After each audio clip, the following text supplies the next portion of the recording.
Ladies and gentlemen, boys and girls, children of all ages, we are live. What's up, fellas? Man, that fucking intro is kick ass, dude. I love it. It's so good, man. I was gonna jam it out to it, man. Gets me jacked, man. Yeah. I love it. I'm good, man. Shit. How you doing, bro? Positivity. Yeah, what's up, dude? I'm trying to be well. What have you been up to this week, Russell?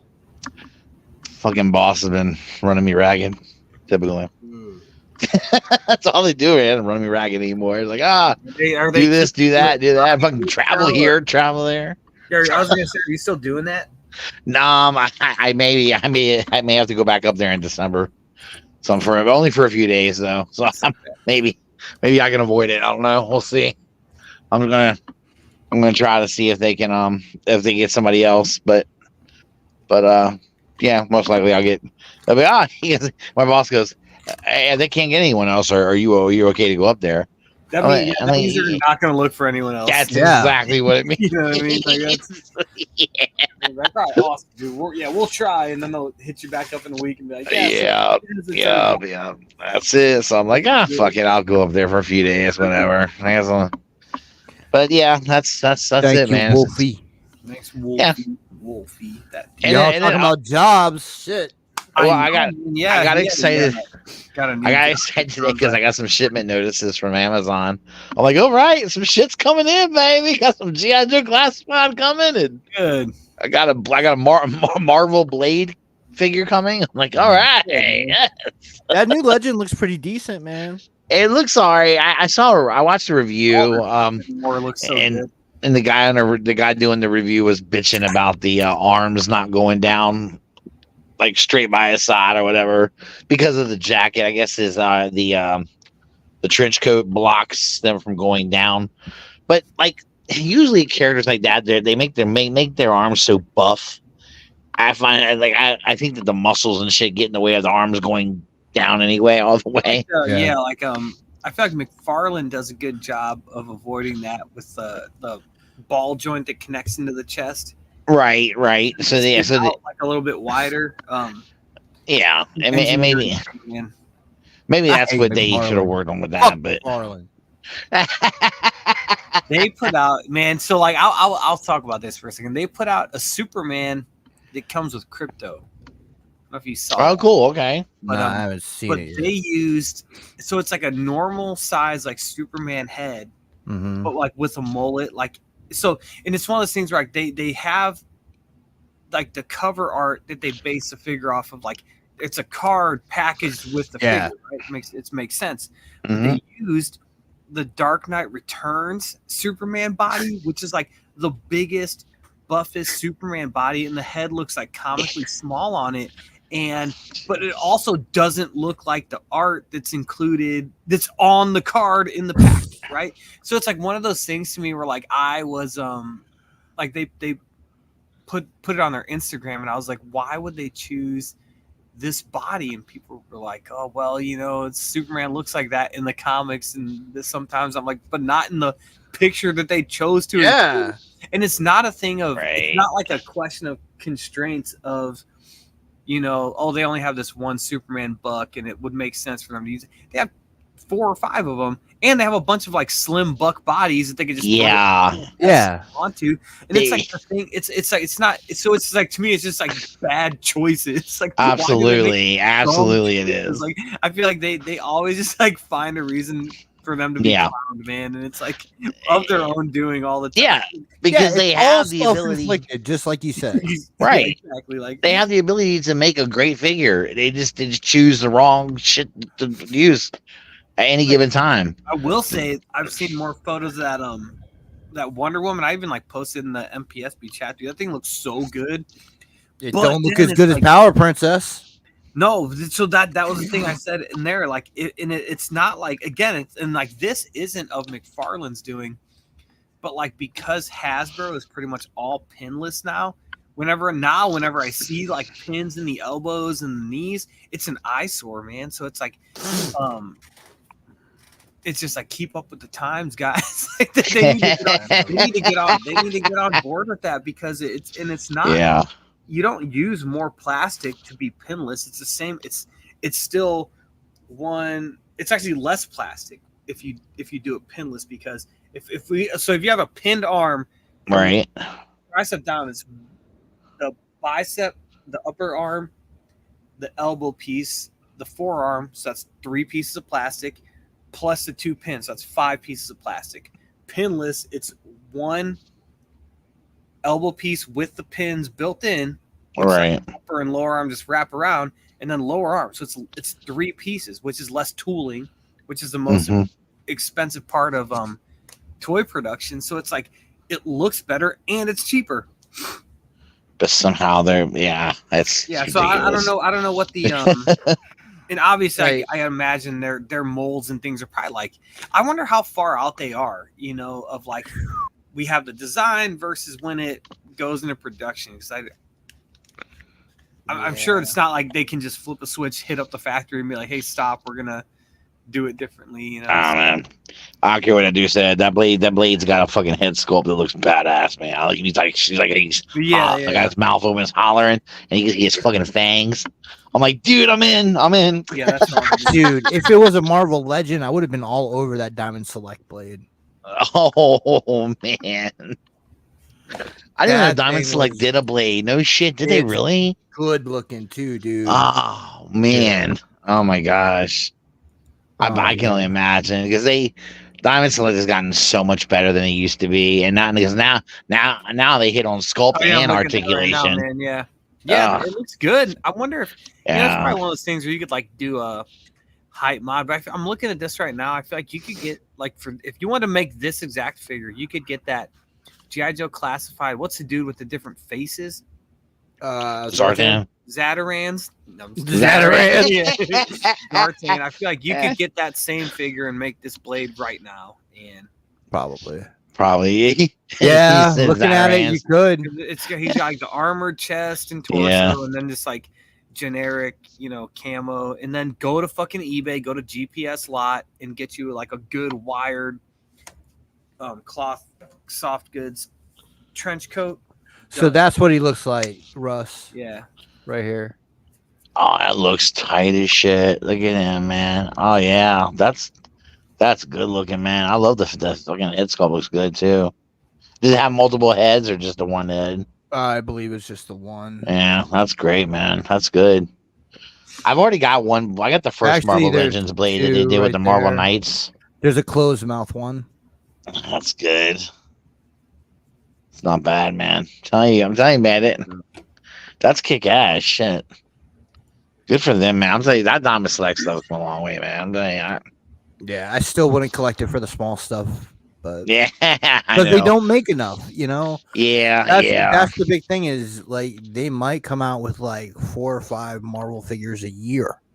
right. Like they're not doing waves. They're like Yeah. to the point where like I feel like every figure they make, it's like they kind of like reinvent the wheel with Every each figure. figure. So it's like everything is kind of out of scale within its own line, and it doesn't quite match like aesthetically. Like it's like you have to, and I feel like Marvel Legends does do a good job of this, of like maybe take some like artistic things away from like the artwork that's based off of, Right. so it fits into like, so it looks like so it can look like a cohesive line. Like Mhm. if you're gonna make a X-Force Deadpool, it's based on like Assad Ribic's art. Mhm. Like you can't make it like have an individual mold that's like so specific to his artwork, because it wouldn't look right with astonishing X-Men Cyclops that's also in the same line, that's based on who is that, like Steve McGivens? That was Cassidy. Okay, John Cassidy. Yeah, I always get those two mixed up. But it's like you have to kind of have like that middle, like where does it all come together as one line. I feel like Marvel Select has always struggled with that. Yeah. I mean, as you were just saying, I and still think the best line to ever like do that from every figure across the board was DC Universe Classics, because of how much of mold sharing that they did. Yeah, everything was But fucking that shit uniform. all looked like it went together, which I think Yeah. is impressive. And it's like that's like where that line shines to me is when like in those group shots where it's like all of them like, God damn, they look great together. And Nothing else but an A stance, you know? Yeah. They had those They- stupid ass hip. they definitely work well with the bigger characters, that's for sure. Select Hulk and guys Yeah. like that, man. Fucking A, man, that's killer. They do a good job The only- on Hulk figures too, because they're just the sculpt work looks great.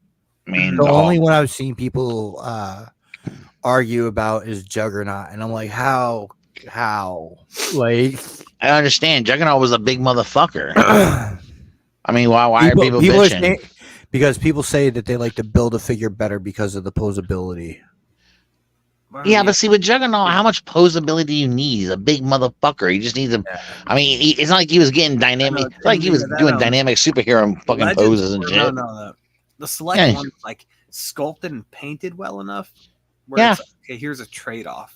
Right. Yeah. And Where it's like you look at the two side by side, and like one does look very much like a toy. what does Juggernaut do other than stand there and like fucking pound motherfucker? He's like, I guess people would say like what he needs to like look like he's running and. I think You can I do bet that you could with do the that with the Select. select one. That's just people being But like, stupid. no, like people want action poses out of their Juggernauts and Hulks, and it's But like, okay. it doesnn't make sense. He doesn't do that stuff. I mean, I don't know, man. Whatever. I'd rather have those. He doesn't. She-Hulk, fucking Hulk does fucking yoga, bro. It's ridiculous. I forgot that show was even. You know what? I don't even like that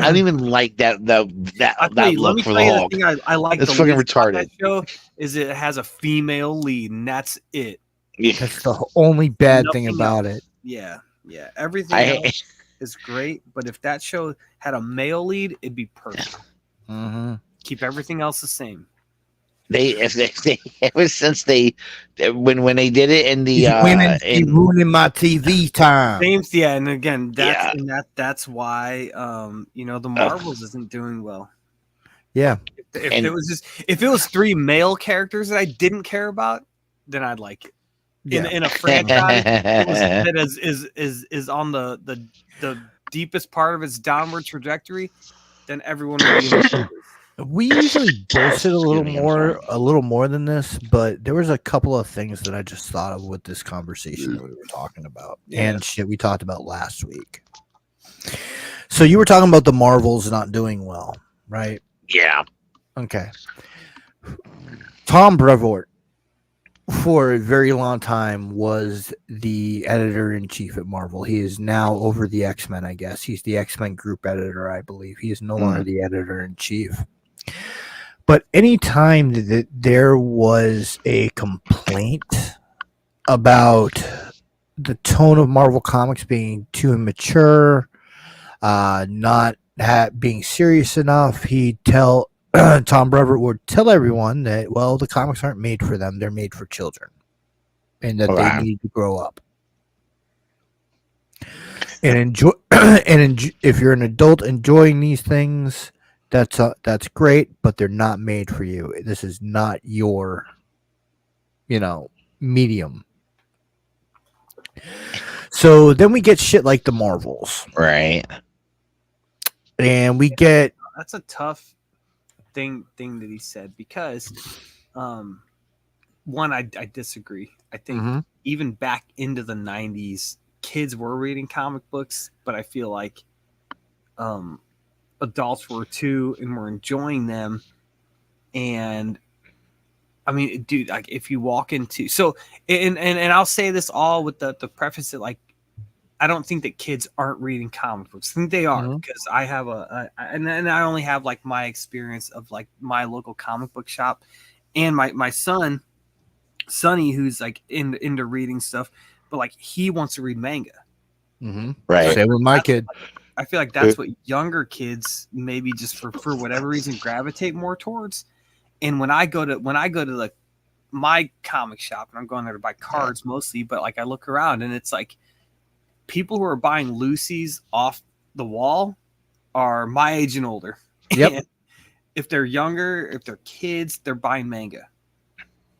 Yeah. I feel like I just stopped like a going to massive misread. I just stopped going to Yancey Street. Oh, is that right? Yeah. What happened? I need to find a new comic shop. It was just Damn. it was something minor that it's a Nick thing to be like, okay, Nick's pissed and Nick understands that it's a Nick thing and it's not anything that would piss anybody else off.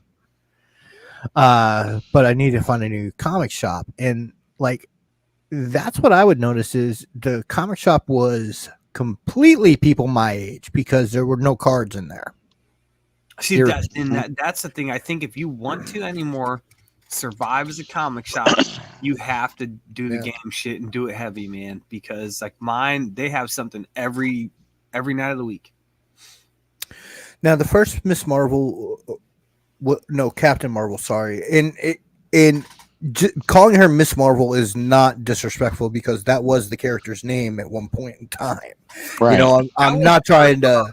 In with the black suit with the Warbird, Warbird, that's Miss Marvel. Yeah. That first movie made over $1 billion. Mm-hmm. What year did that come out? 2018, I think. Think so. And that was prime between Infinity War and Endgame. Yeah. Endgame was 2019, May 2019. So that would have been the time where everybody, like, no matter what, would have come out. Yeah. But like the thing is we're seeing these fucking crazy ass female led projects with characters that people don't care about. Mm-hmm. You know, we saw the what is it, Madam Web fucking trailer this week, right? Yeah, and that, like, to be fair, like, nobody cares about any of those. I mean, that's right. And like, it's really bad to me. We were having a discussion about this in the chat. Did you see Ezekiel's suit in that? Yeah. Yeah. I think they would just want to remind people that it's a Spider-Man movie. Right. But at the same time, we're going to get Miles Morales at some point in the live action universe. Mm-hmm. And even though it was rightly pointed out to me that it's not exactly the same suit, the suits have not been exactly from the comics anytime they've been put on screen either. Right. That's true. So using this obscure character that nobody cares about and nobody wants to see on screen again, you're already confusing your consumers with a larger character that wears a similar suit. Yeah, because it's like his is like the black and nobody head. wants a fucking Madam Web movie. I know, dude. That's the thing, man. Well, yeah, and when it's like it's like that same idea of like it's not because like it's a female-led thing. It's like nobody wants this in the same way. Nobody wanted a Morbius movie. Yeah, like 2019 for Captain Marvel, Craven movie. Yeah, like who's watching this stuff? I'm willing to bet more people. I'm willing to bet more people wanted a Morbius movie there than a Madam Web movie. At least Morbius is an identifiable villain. If you gave me every God, every one of these Sony movies and were like rank them, before I saw anything of them, I would maybe say I'm interested in Venom. Maybe actually no, actually forget that. Craven would be the one. Yeah, Craven would be, and this is before seeing the trailer because I think the trailer makes it look like another one of these ridiculous Sony movies. But and then the rest of them would just be. It's not like they just would be tied for last. Yeah, right. Like there's not even like this fucking ranking there. It's like this fucking Stephen Craven movie. The rest of them I don't give a fuck about. Like they don't need their own movies. Yeah, this Madam Web movie is going to have and she's not Julia Carpenter. She's just right. She's just Madam Web. Yeah. Because Julia Carpenter's in that movie too as Spider Woman. Mm-hmm. And you got Maddie Franklin in the movie as Spider Girl. And I believe Anya's going to be in the movie too, if I'm not mistaken. So you've got 4 different Spider-Womans in the same Right. fucking movie with a dude dressed up in a spider suit who isn't Spider-Man or Miles Morales. That's ridiculous. Right. This is And it's not a ridiculous. symbiote. It's just a. I mean, it's gonna be a disaster, man. And I think it's Sony like kind of foolishly clinging on to whatever they can get. I don't know, man. I just think it's bad. It's really bad decisions. Yeah. That's all I'm saying. It's bad decisions, dude. I'm not going to say nothing about the Morbius movie because I liked Morbius as a character. I really was excited about that Morbius movie for me because I'm just one of those that I like certain villains in comics, and he's one I liked a lot.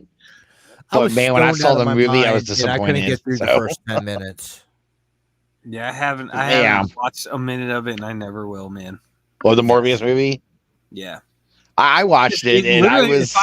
If I had that amount of free time, and my choices are take a risk on Morbius, which is probably going to be really bad, or even if it's just mid, right? Or watch 2/3 of the first Lord of the Rings movie, which I know is good. Oh God, that's always for me what it is, like just that trap of like, or do I want to do this thing that I know I like? And well, I will tell you that Madam Web movie is going to be even worse because I'm telling you, people that know who Madam Web is. I'm sure they'd be happy to see her in a Spider-Man movie. Yeah, in a Spider-Man movie, exactly. Not in her own fucking movie. She's not a headliner, man. Like, this project that Sony's undertaken, like, and it's not even like diminishing returns. Well, I think the first Venom probably did okay, right? Yeah, it did all right. Yeah. It did good. That was not a bad movie. It was good. I liked it. It turned out to be a lot better than I expected. That's for sure. And even the second one had its moments. I can appreciate I can appreciate the second one as well. Yeah. The second one is great as long as you go into it thinking that Woody Harrelson is just trying to do his best Nicolas Cage. You're probably will right. Entertain the fuck out of you. Yeah, that's a good point because this is like Woody Harrelson fucking auditioning for Face Off. Yes, remember the character Nicolas Cage? Yeah, was a wackadoodle, man. Yeah. Holy shit! So you're right. He was just like, yeah. I think you're right actually. And don't get me wrong, I liked him a lot. He was great. I mean, great Carnage. Because Carnage was fucking in there. It was perfect. They were insane in the comics too. It was great, but I think they lucked out on that one. I think Sony just got lucky. That not even they could fuck it up, I guess.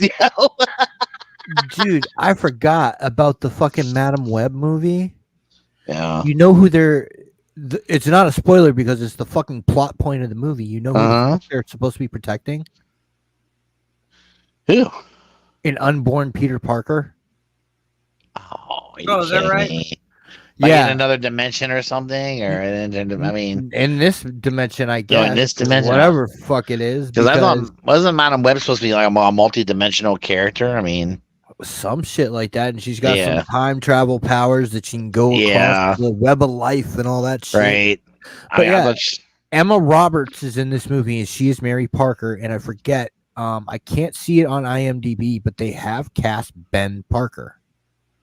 Yeah, he's what's his face? Adam Scott? Yes. It's Adam Scott. Yeah. Yes. Oh shit. Yeah. So you're getting Aunt May fucking brother. Oh, not fucking Aunt May, fucking Mary Parker, fucking Spider-Man's mother. Yeah, Peter's mom. And then and that's gonna be Emma Roberts. Sydney Sweeney is playing the Julia Carpenter fucking Spider-Woman. Then Isabella Merced, EE's talked about her. I guess she was in the Bumblebee movie and some other shit. Yeah. She's in there as Anya, who was the Spanish Spider-Woman. Dakota Johnson is Madam Web. Celeste O'Connor is Maddie Franklin. Jill Hennessy is in this movie, and they just have her listed as beautiful woman. So, like, I don't know what the hell's going to go on there, too, because Jill Hennessy is not a cameo actress, you know? Yeah, but that translates to we just needed a hot piece of ass to throw up there. Right. Yeah. I mean, it's yeah, but you don't need a 50-year-old hot piece of ass in a superhero action movie. I don't know. If she looks good, if you're grabbing Jill Hennessy, you're grabbing her for her acting chops. So you would hope. You would hope. You would hope, but again, this is a Sony movie, so they're not smart enough to utilize good actors when they have them. It's just I wish, because like I said it in the chat and I said it last week. I think I am done defending shitty content. Yeah, it's like you always feel like you want to try to give it the benefit of the doubt, but it's tough to give shit the benefit of the doubt when they just fucking did a bad job on it, and it just sucks. Like somebody was showing in the chat, the fucking ramen is making the A-Team van. And then like some people were like, well, you don't give ramen a chance, blah blah blah blah, and it's like, okay, yeah. Has ramen made a good product yet? I don't know. I'm not sure if anyone awful Silverhawks things. Or... He did the Silverhawks. He did the Centurions. Which is the dudes that had like the really bad head sculpts? Was that the Centurions that had like the pegs all over them? Yeah. Okay. Yeah. He did 2 versions of them, and they were still fucked up. Remember when they were at the convention, Nick? Remember they had ramen toy guys there? Yeah. And we were talking to them, and they were selling those fucking I didn't talk to them because I didn't know they were there until like they were. Or, I didn't have a pass. They were. I think they had some of their those jet transformer like their version. It's like their version of the Seekers. For sale, and they're trying to push them and they were talking. They were talking about everyone was talking to them about the car and shit like that and everything and. I see, like, go ahead. Sorry. I think what I was told by a lot of people, and I haven't even dealt with the ramen toys, anything. I haven't, so I have no experience with them. But I've been told by other people that have dealt with ramen toy stuff that it's just not the best. They say that they get away with it because they do shit that no one else is doing at times, And then they go to a half-ass job, and they end because the price is a lot lower. They lowball price on stuff, so people will buy it, but then people end up regretting it. Yeah, like this A-Team van that they're doing has $100 for the early bird. Okay. So it's the same price as the fucking Vamp. Okay. Just for the early bird though, with no figure. Okay. Right. And then if you don't get the early bird, it goes up to 145, and they're going to do it in 3 different colors. Jeez. So I'm assuming obviously it's 112. Are they making their own like figures to go with it? No. I'm just doing the van, I guess. Like what's the draw to it? I guess other people's toys. Like it's an A-Team van, and then the fucking Valanut is coming out with the Valaverse dude. Yeah, he's coming out with some kind of truck or something, right? I mean, some kind of like. No, I don't like that dude either. That dude runs his fucking mouth all the fucking time about stupid shit. Well, the Ramen Toys guy does that too, but at least Bobby Vala makes a decent toy. Yeah. I haven't seen one piece come out of Ramen Toys. The only thing I've seen, decent toy. The only thing I've seen like dogged on the Vala dude, which I don't think is really fair, is whenever he makes something and then Hasbro comes out with their version of it, which is like way better, because like they just kill it with their classified line. Right. But again, I don't think that's necessarily fair because they have more resources to. What the fuck is up, Tyler? You know who doesn't run their mouth and makes cool vehicles? Dude, I know, man. He was on the Friday night show, last night, and I just jumped in there to talk shit. But I was like, oh, Tyler's here, finally classing the show up a little bit, you know? Because it's Tyler and just a bunch of scumbags, man. I would say this though about and I defended Bobby Valor for a long time, where I was like, I would tell people he's just telling the truth about Hasbro. That's what he's doing. But it started getting to where right I was up your alley, isn't it? Right, yeah. So that's like, of course you would say that. Russ is a Hasbro truther, man. I'm like, fuck him, man. Yeah, he's just singing the praises, but then you start hearing him like talking shit about like things that are like can't burn arm pegs, man. I was gonna say, yeah. Bush brought down the towers. He fucking like, it's like he starts bashing the classified stuff, and I'm like, wait a minute, dude. Like you're a good thing that they're doing. Yeah, if you're gonna attack something, don't attack that. No, wait. Go after Transformers. Go after fucking Marvel Legends or something. Don't fuck with the classified line. Dude, you can't even touch them anymore. I mean, they're just. Man, I will say, like, Hasbro's biggest kryptonite is like, and it's like Star Wars. I feel like characters that have like a trench coat or like a tunic that goes like through here, like it's just like, unless they figure out a way to really do soft goods and commit. Because they're just getting left behind, dude. I was at Walmart and they had like the whole Andor wave, and I was like, dude, I like this show so fucking much. Like I might get these, but it was all like 6-inch scale, like traffic cones, basically, because they all have like trench coats and capes and cloaks and things that are just gonna be made out of like that soft plastic, but like you still can't pose it. So and until they figure that out, which is gonna add more cost, I'm sure, because it's just like another probably different company that you have to go through to get that sorted out. But it's like you give them that and they're perfect. They're about perfect with everything. But they did what's her name, Morgan, the chick from Ahsoka, Morgan, which is like an alarmingly normal sounding name. Like I know, right? It's kind of weird, right? Yeah, she was a student council president. Like, I saw her figure at Walmart, and she has no accessories, and it's just her. And she's wearing like, and she's got plastic drapery down her. You kind of can't move her legs for shit. Yeah, I'm just looking at one. Tyler makes an excellent point about what we were just talking about. He says he's biting the hand that feeds him. People are collecting his stuff alongside the classified line. Right. The amount of people want to buy his product with the classified figures would be slim. Yeah, he has to realize that he is a supplement. He is, and this is why I've got a few things. Man. The only reason why I have a few things from him is because I thought they would. I want that one figure stock to make the Whistler out of fucking the old man Hawkeye head. What's the name? Don't the dude with the beard, like what was his name? I can't remember his name. I don't remember the name of the figure, but I can't remember the name of the guy either. I know what you mean. If I happen to come across one, maybe Whistler from Blade. Yeah.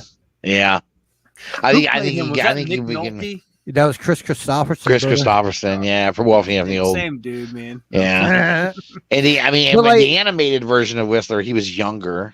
Yeah, they made him younger, like a younger guy. The other point that Tyler brings up in this is really interesting. That like he should keep his fucking mouth shut because with this mainline shit that Hasbro's doing, that does nothing but enhance his product. No, I agree. It's a symbiotic relationship, and he's trying to be a parasite. Well, I mean, he was exactly, and that's what I said. Of like, he has to realize he's a supplement to this, all of this, which is the same thing that, like, third party Transformers companies, a lot of, in most cases, I think they do the same thing.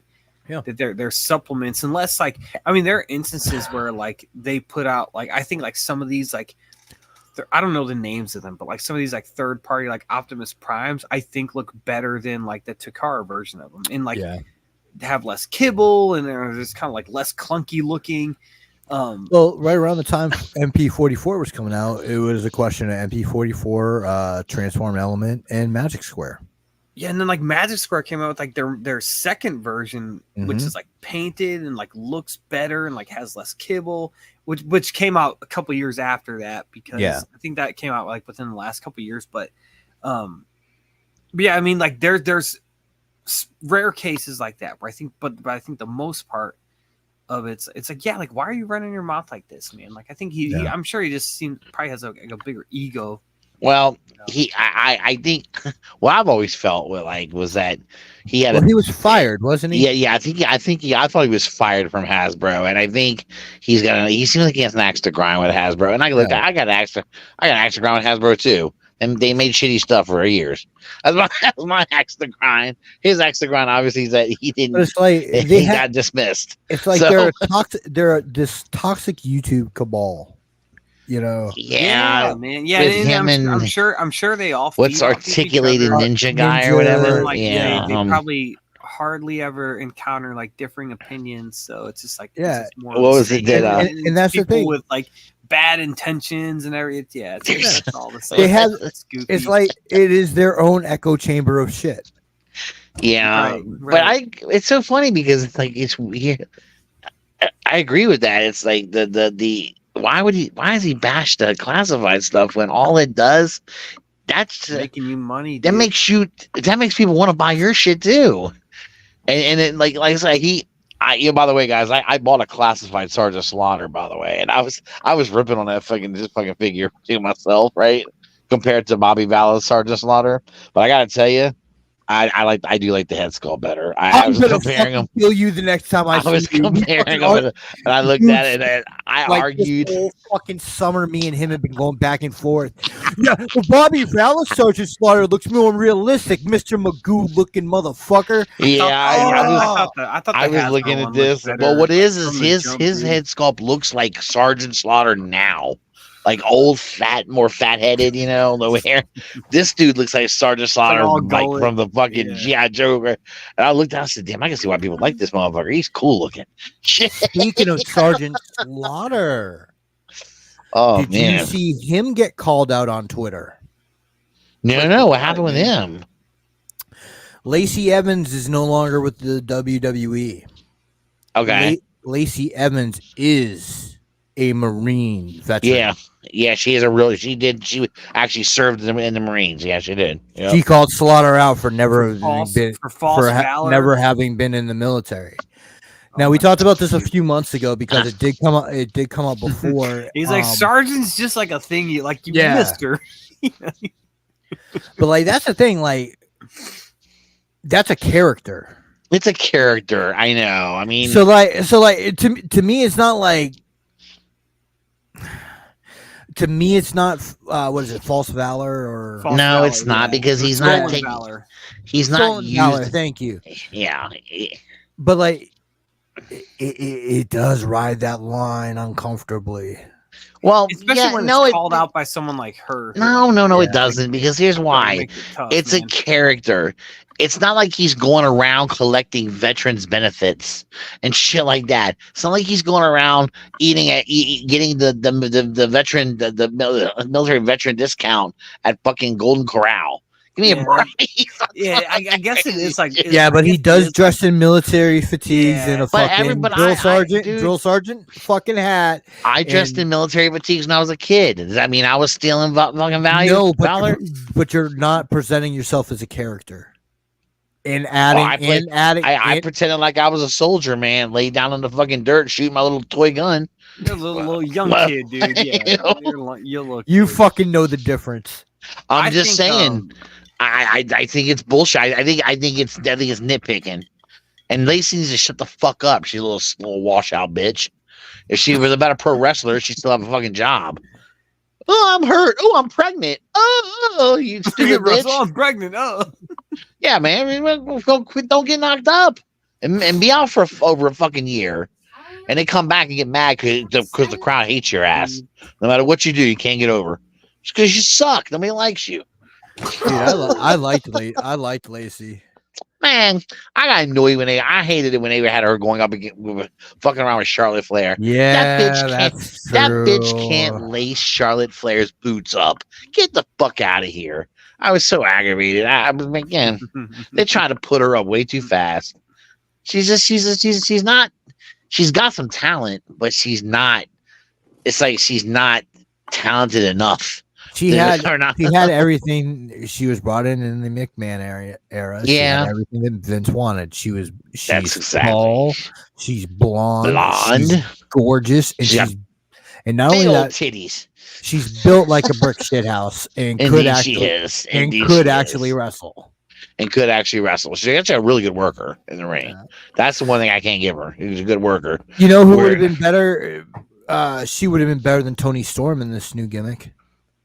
Oh, with Toni Storm, I'm not saying, timeless Toni Storm. Yeah. I'm not saying Toni Storm's doing a bad job at all, but I'm saying that Lacey Evans, looking at her and her fucking, that was right up her alley. What they're doing right now, Sam, on AEW, is, they have a lady named Toni Storm, and they're doing timeless Toni Storm, and her gimmick is she's like a 30s actress. Yeah, kind of like Sunset Boulevard, you know. Yeah, and like they got her lighting black and white for like the first part of her entrance and shit. So yeah, Toni Storm is a really smoking hot piece of ass though too.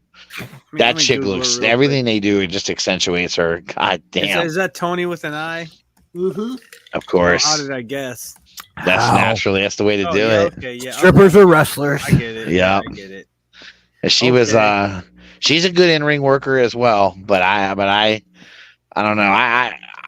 You're probably right. That gimmick would have probably fit. Would have probably fit her. Yeah, Lacey Evans better. It probably would have. But I'm sure Lacey Evans will land on her feet. Yeah, I just can't believe she's talking shit about a legend in the business like Sergeant Slaughter. Yeah, it's like, bitch. So what? You serve the Marines. Shut the fuck up. Yo, fucking get out of here. Flair was running her ass down, and I'm talking about Rick, not Charlotte. Like Rick was like, that's fucked up. What do you mean? When Rick was Rick recently has said that she was trashed, didn't deserve to be in the ring with Charlotte. Well, she didn't deserve the ring with Charlotte. She is trash. Wasted his time with her. Compared to Charlotte, she is trash. I hate Charlotte. I can't stand Charlotte. Dude, Charlotte might be the best female pro wrestler today. She is unfucking believable. That chick can leave for 6 months, come back, and people love her.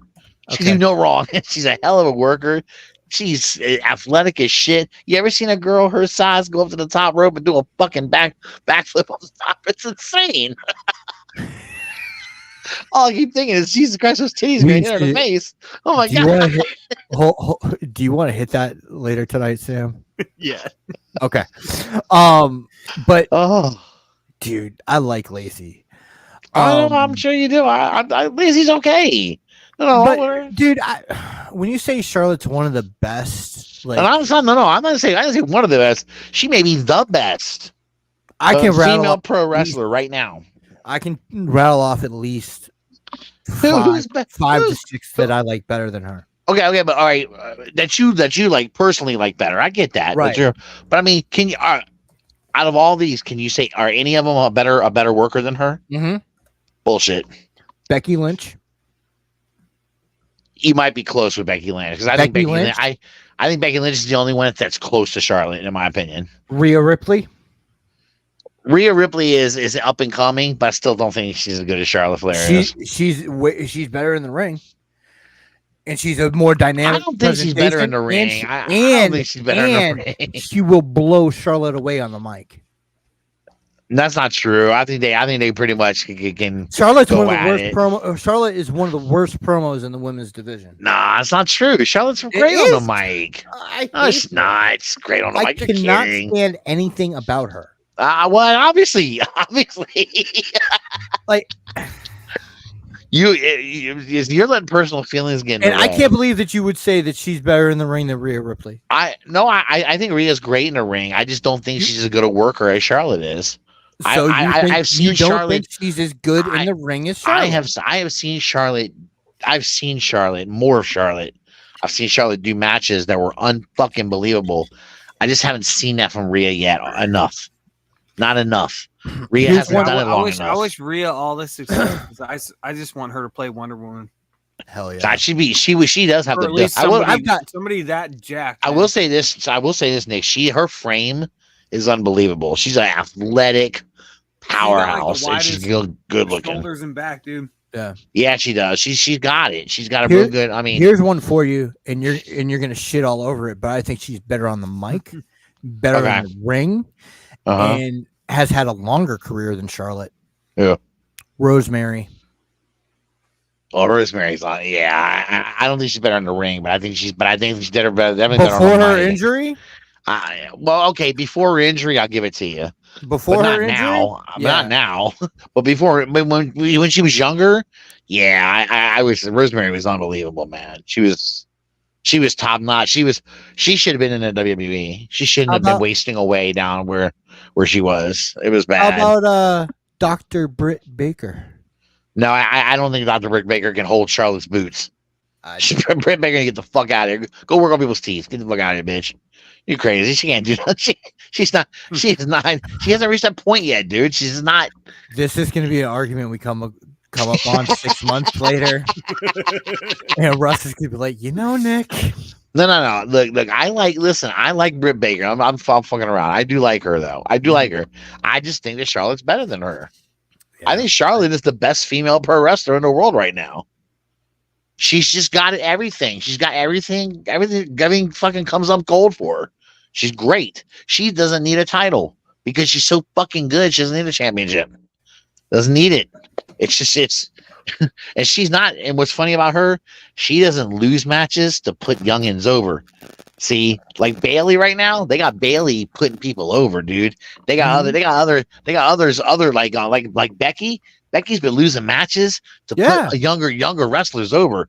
Charlotte don't do that. Why? Because Charlotte is too good to do that. Because she has a fucking ego. That's why. The only person she lost to put over was Rhea Ripley. And you know why she did that? Because she really liked Rhea Ripley. But the truth is, she's not gonna. She knows how good she is. She's not gonna put nobody over. Why? There's no way. It's not even believable. It's not even believable. I just don't see. You would believe. I've seen her boss just as much as Nia. You would believe that somebody from NXT could beat Charlotte right now. You would find it believable that a youngin who's barely been in the business could be thrown in the ring with Charlotte. Absolutely. And they have Charlotte put her. Somebody that's been within the business for less than 10 years. Two of them that I think could legitimately beat Charlotte. Who? Rodriguez and Rhea. I think Rodriguez is. I like her, and I hope that they don't fuck her up. I hope she has a chance to come to do something. She looks like she legitimately has a chance to put Charlotte in traction. They're about the only two that I would say because they're big. Plus, they're big. Their frames. They're taller women. They're bigger women. Charlotte's a pretty stout woman with no hips. You gotta. She's thick in the middle. Charlotte. Sam, say again.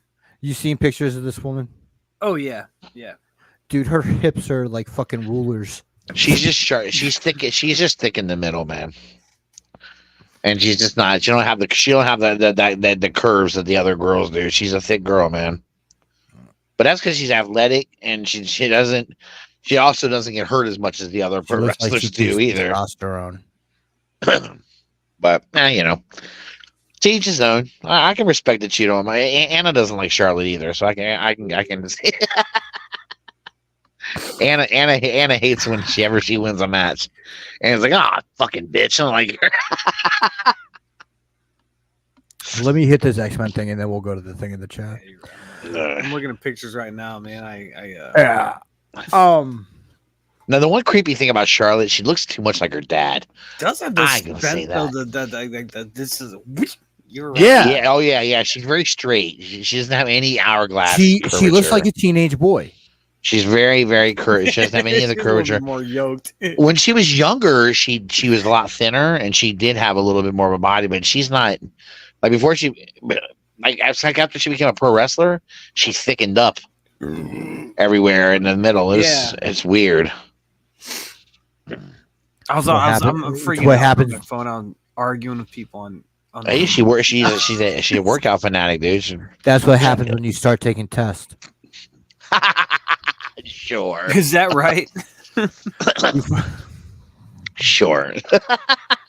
She's got like huge biceps and stuff, though. She's a powerhouse. All right, She's a powerhouse. real quick. Marvel released some of their comics for what's going to be coming up in May on Free Comic Book Day. Okay. And there's an X-Men issue. The writer of that X-Men issue is Gail Simone. Dude, that's pretty cool.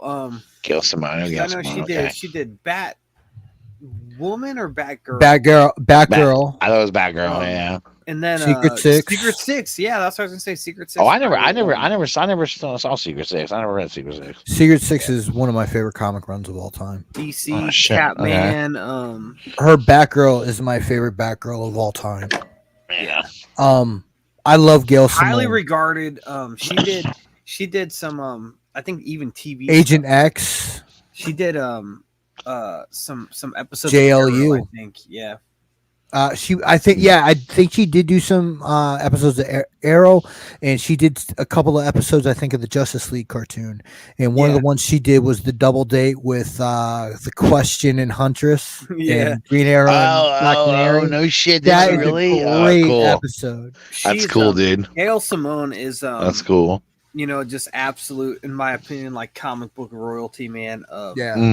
Just been around forever. Like kind of everything she touches is good. Well, yeah, man. Even I know who she is, and I don't pay attention to writers for shit. So yeah, no, she's good, man. Yeah, she's special. Like my concern is the James Gunn concern. Is she going to make it too funny? Yeah, for an X-Men book. Mm-hmm. Possibly. I don't know. That was a good kind of like thing we talked about last week with kind of like where that goes, and like when it doesn't, to some people maybe doesn't feel like X-Men anymore, and when like it's almost like, I think that to certain audiences, like it's like, well, now their kind of purpose is invalidated. But like to me, I love that stuff. I love that kind of like paradigm shift with characters, like put them in this kind of opposite position. And I think it's like it just lends itself to more interesting storytelling. When it's, especially when you have, what we have now with like just characters that just go on and on and on. Like you have to do something. And the other thing, Am I famous? World famous? No, man. But this is your brother? Billy was scared. Oh, good. Okay. Was that your brother? Yeah, my brother-in-law. Yeah, nice. He's dropping the kids off. Cool. So my other kids off, man. They're everywhere tonight, dude. Nice. But like that is the thing, like that we were talking about last week, is the stewardship of these franchises. And I do think that Gail Simone is a great choice for X-Men, but that is my concern. But she's shown like the second run of Secret Six she did, where I think it was for the New 52, where like the only original member was like Catman. Like she showed a very serious tone there, and there's not a whole lot of jokey jokes. Oh, I didn't think her. I thought the Batgirl. I didn't think her Batgirl was all that jokey.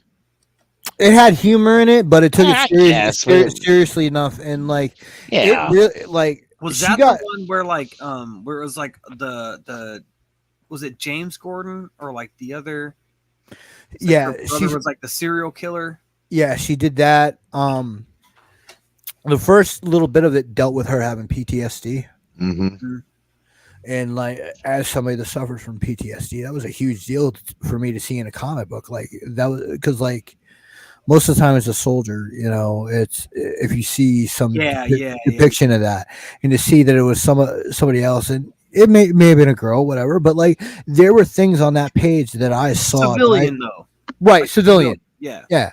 There are things that Gail Simone wrote on that page that I saw that I definitely fucking like, you know, keyed in on and was like, oh my God, I've gone through that. I can sympathize with that. You know, it's like, and then like, even with her humor, like the moments where she needs to turn it on, she'll punch you in the gut with no fucking compunction.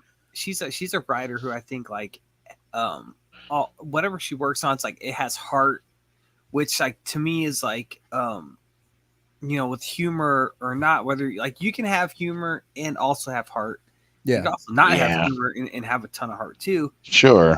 But I do think like you said, stewardship, I think she's a good one. I think she's like one who I would trust to treat these characters with care and with reverence, right? Yeah. And I don't think that means that you do just kind of always stick to the baseline. I think John Hickman treated the X-Men with reverence in what he did with House and Powers, because he took them in that different direction. And I do feel like everyone in that book stayed true to character, even though they're in this completely different position of now a position of power, which again, like, that's like what I always wanted with the X-Men, you know, and to see that and to see the challenges that brings, because it's a completely different set of challenges, you know.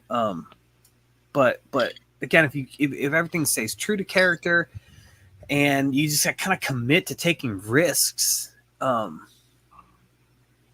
then like kind of sit with the characters while they figure it out, whatever the new status quo may be. Yeah, like you can't just drop shit on people and then expect them to just be cool with the whole new, you know, status quo. And it felt like, you know, Hickman was letting those roots, you know, grab in, and it just seems like somebody just yanked the fucking tree out and was like, "Yeah, fuck you, dude, you're gone." Yeah, like we can't. Like this is too. It's just whatever. I don't know what it was to them, but And then, dude, like, have you seen the fucking? Excuse me. Thanks for Ultimate Spider-Man. Mm-mm. No, I don't know. Okay, like I was talking about Tom Brevoort before. As the EIC, he was one of the editors who always said that Peter Parker should never be married, should never have children, and should basically never grow up. So just keep him as like that middle or the high school kid, or basically that's what they wanted. It's so hard. You see okay, I have a problem with that. Ongoing, man. For one thing, Spider-Man comics tend to do long runs. Mm-hmm. You're gonna tell me you're not gonna evolve the character? Hundreds, like you got to evolve the character. You kind of let him grow up. He's got to grow up. But here's the thing: like, what do you like? What's the proposition then? Because it's when they do go on for this long, right? There's going to be changes in status quo. There's going to be stories, and this is I think the biggest conflict with comic book writers now in comic book companies is just how convoluted the plot, the story is. Because I know every time, you know, I'll go on IGN and I've done this. I mean, now going on for 10 years. I always will read, you know, on Wednesdays, you know, they do like the new issues, and I always like notice how much they say, like, so this is a good jumping on point, right? Because that is when, I mean, just imagine being new to this shit, walking into your comic shop and just staring at the wall. Yeah. Like, how the fuck do I start, right?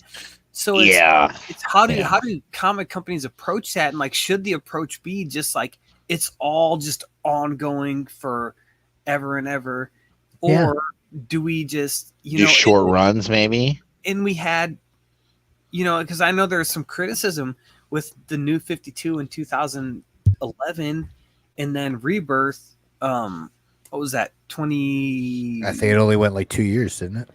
Yeah, then really quick. But then even that, imagine going to New 52 a year into it, right? So and that's what they did with the X-Men. Yeah, so it's like, what's the approach? Because I know that's intimidating to new people, and I am I've been reading comic books as long as I can remember, so I am literate enough to be able to kind of know, okay, I can pick up this trade paperback and figure it out as I go, if it's from an author that I like, and I kind of recognize like what leads up to it in this, that, and the third. But like, if you're new to it, what do you do? Like, what, do you just ask the people at the shop, and which I'm sure they'd be like really gracious and oh yeah, if they know anything, which is because I know that there's people at my shop who don't know shit about comic books. Which is, that's crazy, dude. Why would you want to work in that place if you didn't know? How do you hire for that? I mean, there's a lot, but yeah, or at least have, if you don't know, at least know a lot about some of the newer shit. At least know some history. You know something. There and someone was like, "Look, I'm into Daredevil. I don't need to read anything current. I want to read something. Point me in the right direction." And I'd have 10 things I could show him. Right. It's and name your character, and that's pretty much the case.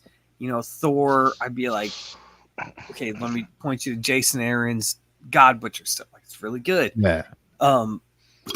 But yeah, if you don't know that, and that's it's like it's same thing when you go into like a Home Depot, and it's just like some high school kid that's working there and doesn't know shit about anything, right? So it's tough. It's tough. Yeah, it's well, yeah. I got you. Like all barriers for new people to get into it. I was lucky when I in probably 2010, when I was like just buying everything, really following closely current comic books and everything. My the same comic book shop that I go to now, none of the people work there anymore that I like got into it with, but like they were all dudes that were like just super cool, but also really knowledgeable and really helpful and everything. And I still like talk to all those guys because they've all gone on and done different things. One of them like owns a restaurant that we go to like twice a week. Like, so it's I just got lucky, I think. Yeah. I've been really lucky. I've had 2 comic book shops in my life that I've been able to go to for for years on end each. First one was Comics Connection in Mechanicsburg, Pennsylvania, and then Yancey Street, and I just stopped going to Yancey Street recently. Mm-hmm. But like, that is important, that relationship once you walk in the door, those people being ambassadors and able to get you started. They're like reading it with absolutely you, and it's like automatically like builds that sense of community. Where I know it's like, and I know like it's different now than it was when we were younger. It's like all this nerdy stuff, like it's not as closeted as it once was, but like it is nice still to feel that sense of community. I remember in the 90s, man, when I loved going to my comic book store in Alexandria down there, man, because the guy was great. You could sit there and start talking to him about the issues, and he would know exactly what happened. You knew he was reading this shit because he would know exactly what went down. You're like, all right, cool.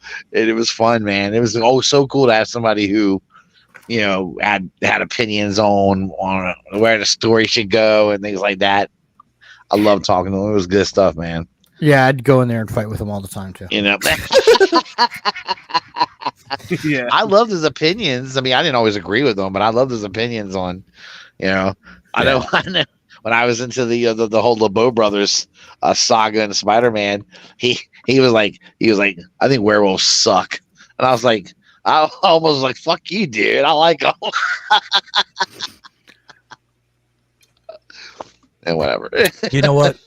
I bet Will Smith he was a fucking werewolf right now. Yeah, so he could change. Nobody could recognize him. Yeah, and he could just fucking disappear.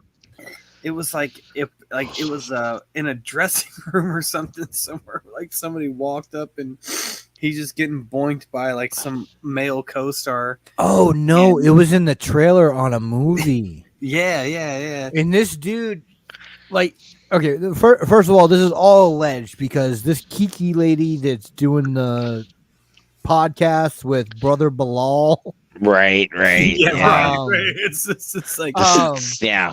She's been sued before for false shit. Yeah. This looked a lot to me like the Tucker Carlson interview.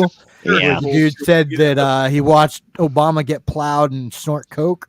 Yeah. This sounded about the same. Yeah, you gotta be careful with some of those sources. But those Brother Bilal alleges that Dwayne Martin, an actor, was railing Will Smith from behind in a trailer with Will Smith bent over a couch looking at him. Wow, man. He said he opened the door and Dwayne was killing that boy. That's what he said, dude. That's what I heard. That's how he said it. Oh shit! I heard the audio. And I was listening to oh god damn! So if you listen to the Breakfast Club, had Charlamagne. There's like Angela Yee, but like she left and has her own show now, which is basically the Breakfast Club just with different people. But like she had the audio, and he was like, I walked on this dude, and he was killing him. Now hold on. I've heard this. I've heard rumors. I've heard stories before about him possibly being gay and all that, right? Right. But let me say this. This would explain a lot of his behavior though toward his wife getting railed by every motherfucker on the planet while she's married to him. If he was at the same time really into men and he was just getting railed as well.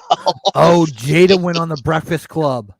Yeah. I think she like denied it. She said it was all yeah. Oh, I bet she did. I bet she did deny it, I'm sure. But I'm not saying it's true or not. I'm just saying it would explain some of his behavior. Like those two have some kind of fucked up relationship going on anyway. When he slapped Chris Rock at the Oscars, man, I was like, this is not something like a normal like person in a good state of mind. No.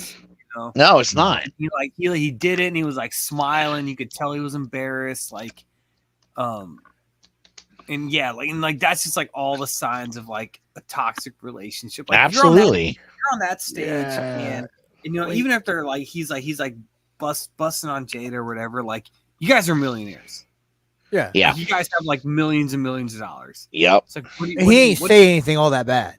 He didn't say anything to be slapped for. And it's like, what do you like? It's to me, it just screams of like, it screamed of insecurity. It does when you're like set for life. Yeah. So it's like, oh man, like where is this coming from? And maybe the insecurity obviously came from someplace else. To be honest, if you have those insecurities and you have a partner like that woman, I'll say like, she seems terrible.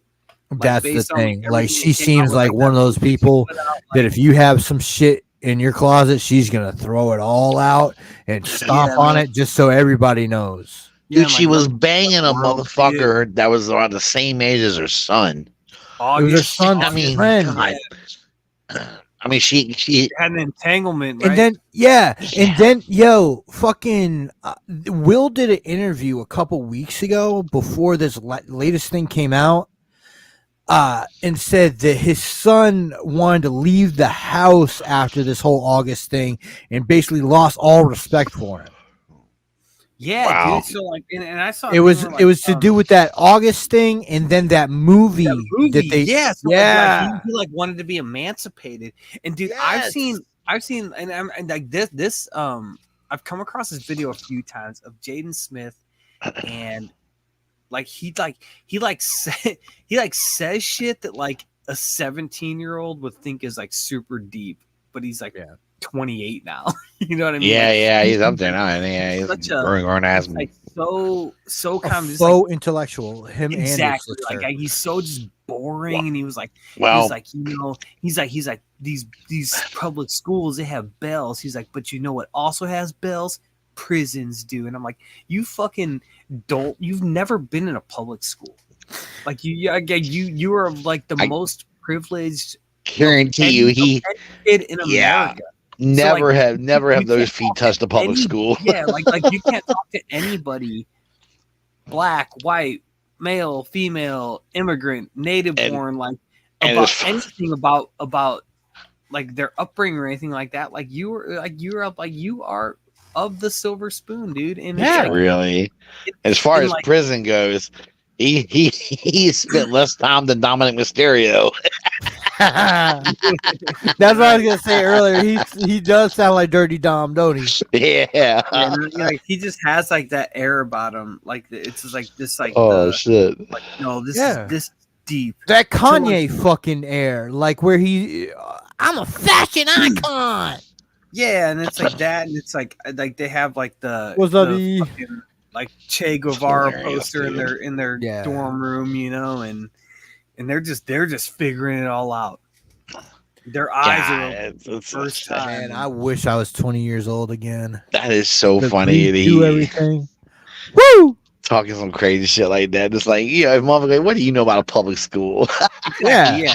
I'm like, and then that picture of him doing his fucking walk of fame just clowns him even more. Dude, with that big ass smile. I don't give a and fuck. it's like I saw like another thing where it's like they're like use that image of Jaden Smith, and they're talking about how like they use like buses to like get people to schools, but also to get people to prisons. I'm like, buses are like a means of conveyance of mass transit.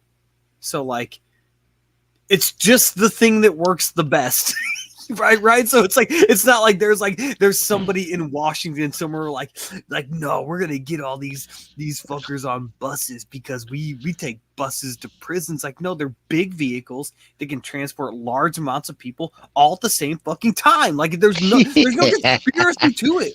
Like it's like, and this is the thing. Like I hear like my students say this all the time, and it works perfect here. It's not that deep. Like it's just it's just the thing that makes the most sense to do at that given moment.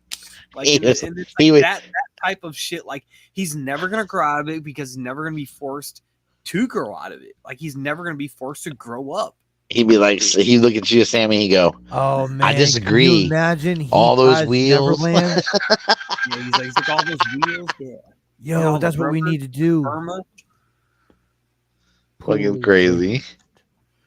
Yeah, and it's my like, fucking God. I think that's what he said too. Yeah, like he'll never be in a position to like be out on his ass. You know what I mean? And I'm not picking on Jaden Smith, but there's so many kids like this, especially in America, which is like the most privileged country in all of human history, right? So it's like they're never going to be in a position to be like just on their ass. That's right. And really have to look around and be like, fuck, man, like I need to start from scratch on my own. Which, I was thinking about that, Nick. You say that about your kid. And it's the same thing about my kids, too. Because never when I was a kid did we have a house like I have now, right? Right. In fucking 2 brand new cars and all this shit, man. It's like, what do you do? If I talk to my father the way my son talks to me, I would never have made it past. Well, and it's like, for me, it's like he would have beat me to death. No joke. Right. It's like for me, like it's not even more that, but just like the level of shit like that they I don't know, man. I've been thinking about that more lately. The white ball has to knock around all the other colored balls, and then you win the game when the white ball knocks off the black ball last. Yeah, internalized racism, dude. Come on, and the table is green to represent the earth. Anna and I recently had a conversation about this, about what you're talking about. Saying we were talking about how our kids just have it so much better, but then we talked about how our parents would tell us how good we had it compared to them, right? Yeah. So it was always like my mom would always was telling me this truly is the first generation not going to do as well as their parents did. And like it's been reported before, but this is the first generation that we're seeing that this is an actual fact. I just think that they're not. Things are coming too easy for them at times. That's all. I just think it's happens. Tyler, my kid is 15, going on 16, and I'm scared to death what it's going to be like in this world for him, because he just doesn't get it. And my daughter's 22, going on 23, and she's just not ready. She's not ready to be out in the world on her own. My son would handle himself okay, not my daughter. That's a good point, Tyler. My kid has been in some of what are considered some of Florida's better elementary schools, and middle schools were no fun, but they're supposed to be good schools for Florida. And he fucked up last year, and he's in an alternative school now. And seeing the difference there, I think it has been good for him, but I don't think it's good enough. And do you know that these kids, they quit the Scared Straight program? Or did they really? Yeah, you can't do that anymore. Yeah. And not that I'm saying like I agree, but like I just think that's just well, I'll probably become politically incorrect to do that kind of shit now. It's yeah, I think that's what it is. But it's fucked up because like it's like that was the goal, right? You wanted your kids to have it better than you had, but then like what you had made you who you are, right? And it's like it makes me like I fucking wake up, dude. And I'm not bullshitting. I'm not saying this shit to anything, but I'm like, this is my home and this is my life, and I got all this shit, and it's like I just wake up and count my blessings, man. And I hope I never lose that. And it's the same thing at work. Like I just remember when I graduated college, like it was such a different climate with like I'm a teacher now, and it was such a different climate where people were like, yeah, you're gonna have to be a sub for like 2 or 3 years before you get a job as a teacher, And I got lucky and got hired my first year out, but like now it's like there's a teacher shortage. So so teachers are coming in now. They're walking right into jobs. Yeah, exactly. Yeah. And it's like I just like they asked me to do something at work, and I'm just like, fuck yeah, dude. And it's and granted, I get like a shit ton of leeway at my job because of coaching really is what it is, because that's the thing they can't find anyone to do. They can do both. Right. So it's like in my job, I mean, I hate to say it, but it's like I can probably do whatever the fuck I want, and be pretty indispensable. But it's also because like I handle all my business, everything's done on time. Like, I draw no attention to myself. Right. You do your shit. I take care of my business. Way, nothing wrong with what you just said. There's nothing wrong with making yourself indispensable. Never. Always. It's always a good thing. Yeah. But see, I think a lot of kids, youngins nowadays, especially those that are just coming out of college or just coming out of high school, they don't have. I don't think that they want to. How I say this, they want it now. They don't want to have to work their way up. They want to walk into the $100,000 a year job. That's what they want to do, or more. The kids of this generation are Warner Brothers. They don't want to build the shit the right way, and it fucking flops. Right. And man, and I do think though, like it does depend, because if you're older, complaining about like the next generation, like it's ultimately like who raised that next generation, dude. That's true. Right, but at the same time, like you can raise them how you want, but if they are fucking defiant and won't do what the hell you tell them. Yeah, I would also argue this. Your fucking hands are tied behind your back. That's true. And as a parent, because what the hell can you do?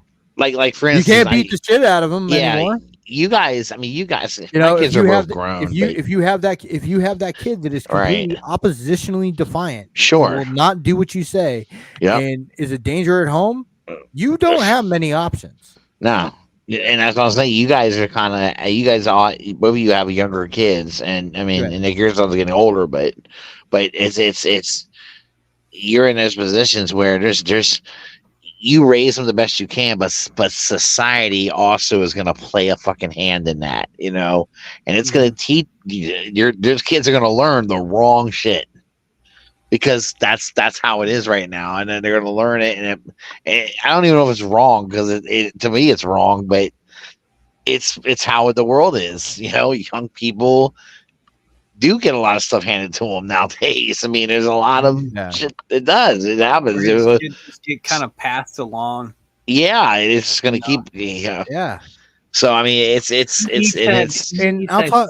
he blames Common Core math, and I'll say from someone like in education, like, it's like that statement you could read and be like, oh, that's silly, but like at the same time, like, I think like that's an example of just like the reinvention every 2 years of everything, right? So it's like for no good reason, and a lot of it does have to do, unfortunately, with politics, and both parties are to blame with that. We're in a two-party country, so you can safely say that. And he's right. I mean, I sit with my son who's in third grade now, and I taught third grade for 5 years. And I look at some of these math problems he has, and I'm like, why the fuck would they ask it in this way? It's almost as if like the people who thought of the question said, let's be deliberately confused. Deliberately obtuse. And it's like when I grew up in a math system in elementary, in school and everything that was just more deliberate and a little bit more kind of clear as far as like, or it was a little bit more formulaic, right? And I think the thing behind Common Core, like the philosophy, is like, well, they understand why they do these things. Yeah, but they also need to do math like this, right? So that's what I grew up in, and I feel like it served me well.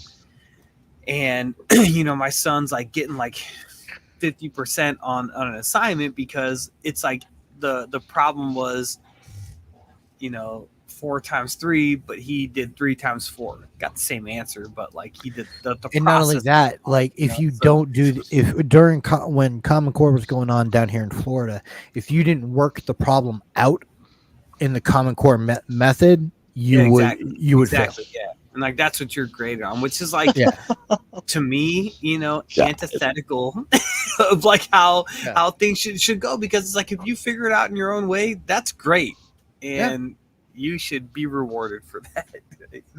So it's like, Eric's right. For once in his life, he's right about something. That's funny, dude. It's weird, man. I don't see how. To me, if you work about comic books, man. We were talking about comic books and Will Smith getting pork. Yeah, now we're talking Comic Core math. That's fucking great. Comic Core math is impossible, dude. Like, I'm sorry. After hearing Will Smith getting railed, Comic Core allegedly, wink, wink, allegedly. But, just to put a bow on that, Jada said, "Oh Jesus, here we go.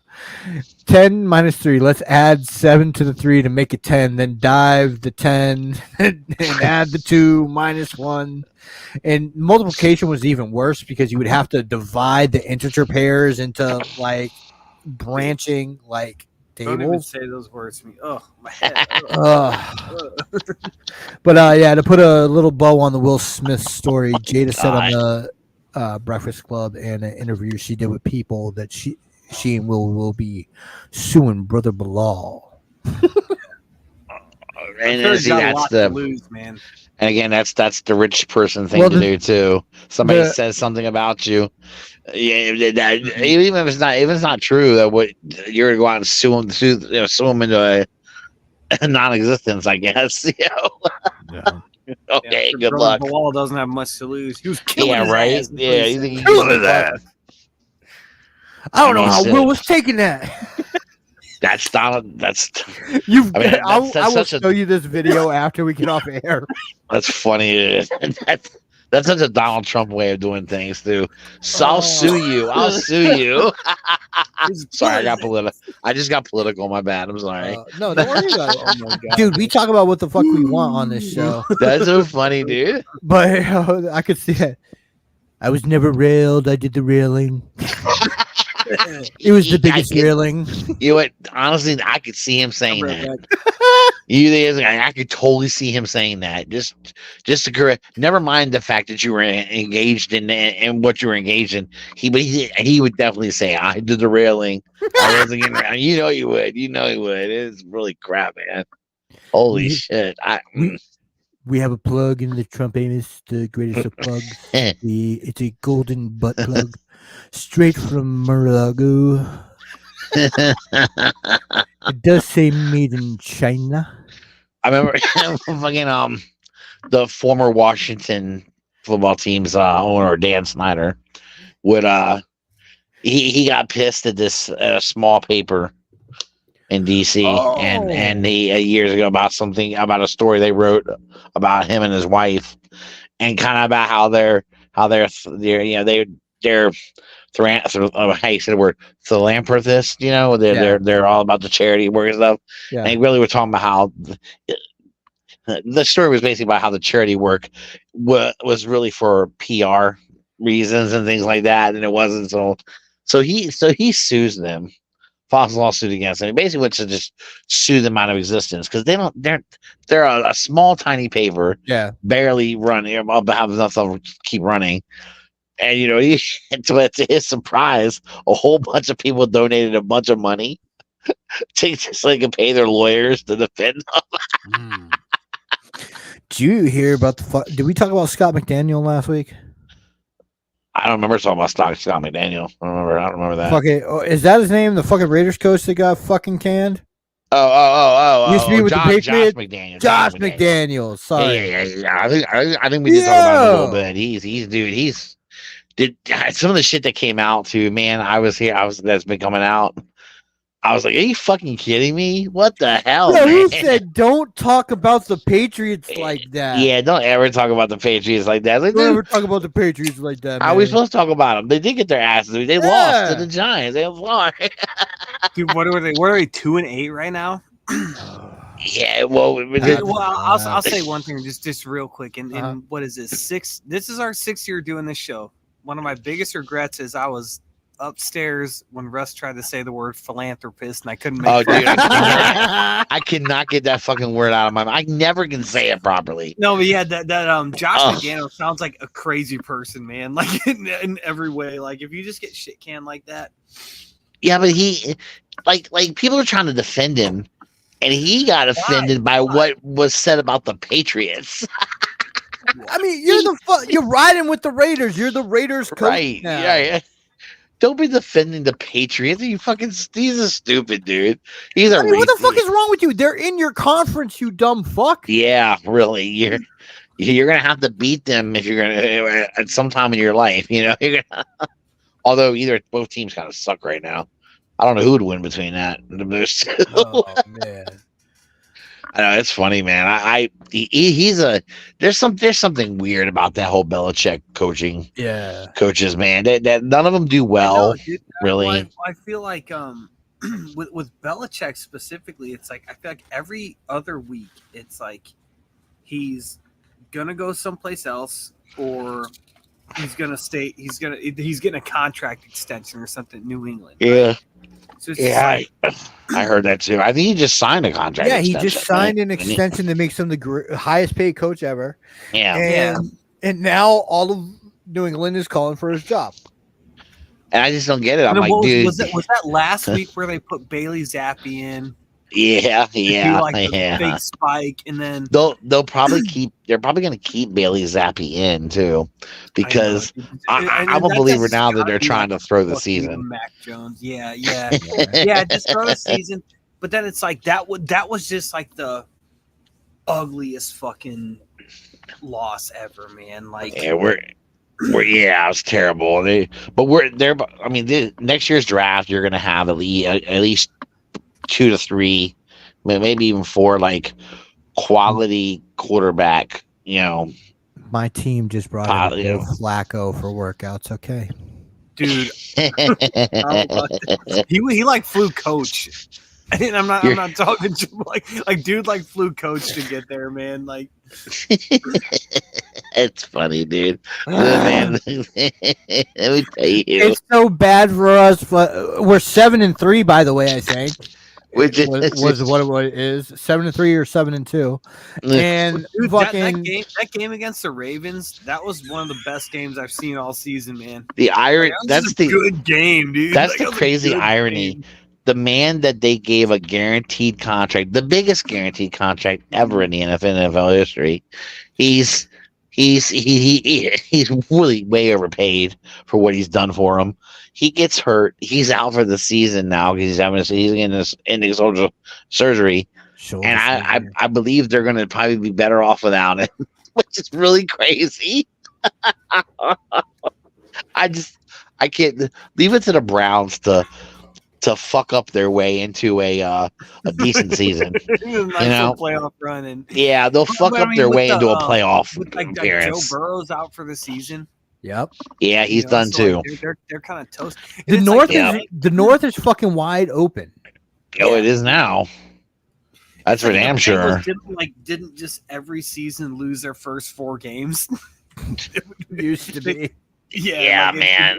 It'd be a little bit different, but the Bungles are another fuck up team. We're 6-3 right now. Baltimore's 8-3. Yeah. Yeah, Baltimore is. What did you guys get? 2 bye weeks, man? Yes, I guess. Fuck. Why does the Ravens? Everybody else has played 9 or 10 games. The Ravens played Thursday, so they're a week ahead. Oh, okay. That's why. Okay, the Ravens won Thursday. Yeah, so they're a game ahead. I got you. Okay. Yeah. Fucking the AFC North right now is the Ravens 8-3, the Steelers 6-3, the Browns 6-3, and the Bengals 5-5. And the Bengals are done. Toast not going to win another game. No, I don't know about that, but well, I mean, I don't know. I'm not sure, but I wouldn't. I'm just trying to think of who's out there. Oh, that's what I was saying. It's so bad that RG3 wants to come play for us. Yeah, I feel like you have to rule out the quarterbacks that like come begging like fucking Colin Kaepernick was trying to play for the Jets, and it's like, you know what, man? Thanks, no thanks. Yeah, that's so funny. We'll ride with what we got. Yeah, and it's like you just give him fuel to make like another 13-episode Netflix documentary. Why how the Jets are racist? Like that dude just doesn't get it, does he? The NFL's done with him. He doesn't seem to get it. Because he's always putting himself out there, dude. Always. I hate to say this, man. I watched that. Not that I hate to say it, I watched it, but like I hate to be critical of it. Even though, fuck it, it's goofy, right? He was in that like Netflix documentary he did. He was like comparing like the NFL like combine to like, I guess, to slavery. Yeah, which I guess is the comparison. Is that what he did? I didn't see that. Did he really? RG3 did that? It's like the same with like you look at like they look at slaves like if you've seen the movie Gladiator, like it's like when they would trout them out and look how you make them like trot back and forth through this that right. The difference there's a big difference. There's a big difference between what's done to slaves and what's done to people that go into the NFL Combine. Exactly, and it has to do with one word: consent. Millions of dollars. Yeah, like it's not like big fat dollar bills coming their fucking way. He's like, I went into this pseudo slave trade and I ended up on the end of it a millionaire. Yeah. Able to do that is the fuck I wanted to. Like, come on, man. Like, get real. It's just silly, and nobody should take that shit seriously. I wonder when I can't believe he said that. And it's like a testament to like what a country like America is. Like, you can tell he's still bitter. You can just, on the merits of your ability, dig yourself out of the trenches, man. And it's like that's like most countries can't say that. Yeah, I am truly wondering when we're going to have an honest conversation about race in this country. Because you can't, dude. Because you can't. There's too many. There's too many people who just can't be honest about it because they don't want to say the truly what the deal is. They don't want to talk about the real deal. I mean, and I guess I'm never going to say that there's not racism in this country, but what I will always say is it's overly played. Overly played. You can't eradicate it because you can't. You'll never. You can't. We're a country of 340 something million people right now, and dude, you can't control what's in everybody's mind. Yeah, and that's a fool's errand. But yep. We are a country, and it's like Colin Kaepernick is an example of this. Of like, you can. This is what we do. This is what we do every week, man. As I see it in this country, like you are the master of your own fate, man. Yeah. And like you get what you put in. It's like it's also like it goes back to what we were talking about earlier. We're like shit being better for you than your kids. Like I never had the shit that my kids have now, man. And it's and like nothing was given to me. Like my parents gave me no money. Like you know what I mean? Sure. I was reading this thing talking about how many and it was of course on Instagram, so take it with like a bucket of salt, but it's like, you know, how many people like get like their down payments basically paid for by their parents.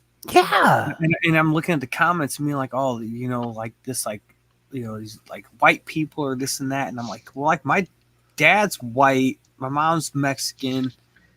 I got like nothing from them for my house that I have now. Not that I expected that or ever asked for it. You know what I mean? Because I like growing up, I knew the score. We didn't have any fucking money. Right. You know? So like I had to, and it's like, and I'll put it out here. Like I like borrowed from my retirement to put a down payment on this house that we're in now. Right. Yeah. So it's like, but without, and I'll say things might've been different if I was in a single parent household or something like that. But I don't think that that's like dependent on race to say that you're in a, I think that's like whether you're fucking Mexican or of African descent or, African American descent, which the divorce rate in this country is 55% now. It has gone up, so more than half of divorce, half like, of marriages in this country ended. No matter what, like if you're in a 2-parent household, like that's a benefit, right? That's definitely a benefit. I just think that which I was raised in, so like my parent, like my parents have the money. But I still wouldn't want to ask them. I would not want to ask them for that. Because the way I look at it is if I'm going to buy a house, I need to have that down payment myself. That's part of the deal. You know, I feel like, plus if I ask for money from my mom, man, I would feel like I failed, dude. I feel like I failed miserably. Yeah. It's terrible. Dude, I can't. Felt the same way, man. And I think I asked my parents for money. I asked my dad one time for money. I asked him for $1,000 so I could buy my first car. Yeah, and then I think that was it. I mean, after we years ago when we had our fire and we lost everything, I had to depend on my mom for a little bit, and it killed me. It really took me in a bad spot. But like here's the thing: is you guys have that support system. Exactly, dude. Yeah, and like that to me is like there. So here's the thing, dude. I'll put all the shit out there, you know. Like my parents, you know, they watch our kids like during the week and stuff. Oh my God. And it's like they do it because they want to do it, right? Yeah. So like to me, I've never been like, oh, you know, my parents owe me something. Never ever. Like I owe them everything, and I do. Yeah. Like, you know, to me, it's like I know my parents value just time spent with them. So like, like any night we're free. I'm like, hey, come over for dinner.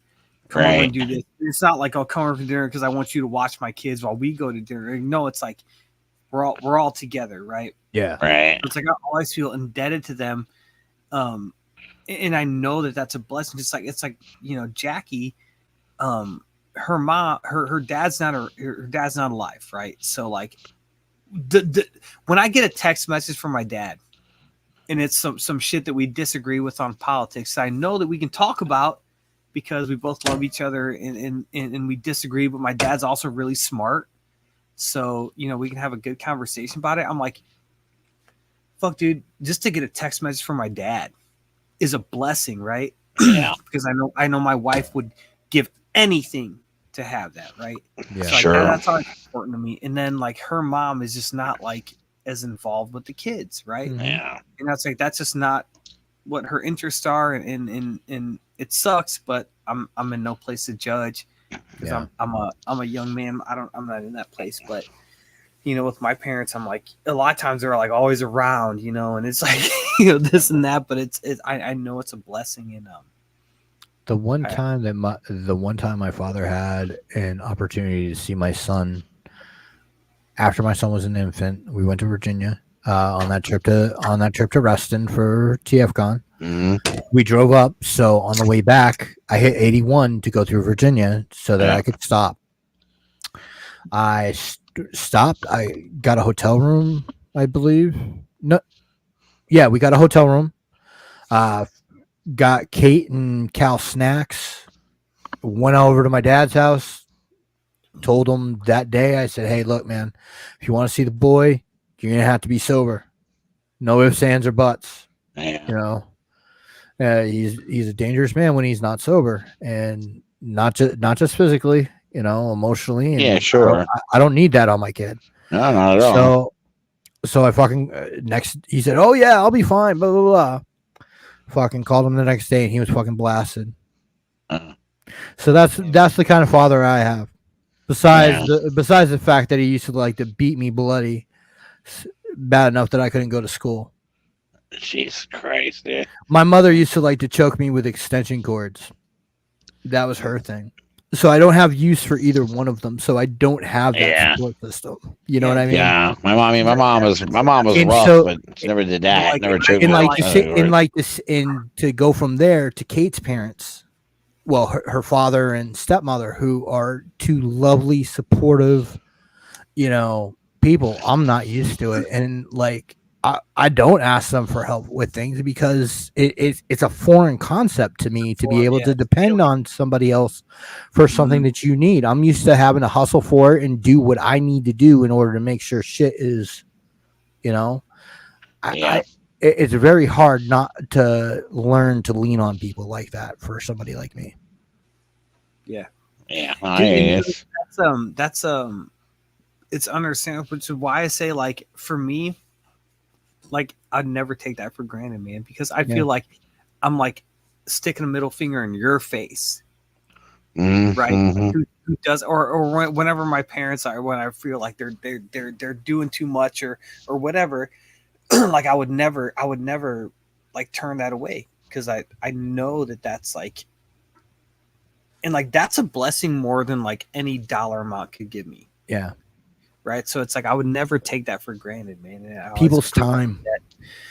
And it's like my dad was the same way. He was an alcoholic, or I guess still is an alcoholic, right? And again, like to our family's blessing, he got to a point where he didn't drink anymore, and was a different dude after that. So it's again, it's just like another thing. Like, thank God for that, or thank whoever for that. You know, and if you're not a non-believer, which I am, you know, and just it's just like can't take that shit for granted. Yeah, you know, and it's like all you can do is be better for your own kids. I feel so bad for Kate because she met him while he was on antabuse, so he couldn't drink. If you don't know what antabuse is a medication. It makes you vomit, basically, right? It makes you allergic to alcohol. Yeah. They can't even use like deodorant that has alcohol in it and shit. Damn. Fuck, man. Jesus Christ. That's gotta be rough for an alcoholic. I can't imagine. It must be they'd be kirking out, man. Yeah, I feel you, Tyler. Mm-hmm.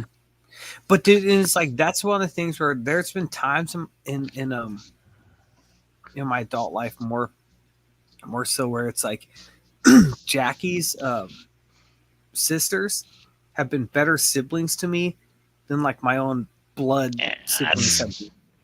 And same thing with like friends of mine through like some of the most difficult stuff that we went to. So it's like, to me, it's like family is, and I'll say this, not to put business out there, but like, not anything negative to you, Russ, but like Nick, like you are family to me because I feel like I have come to you in some really hard times I've had,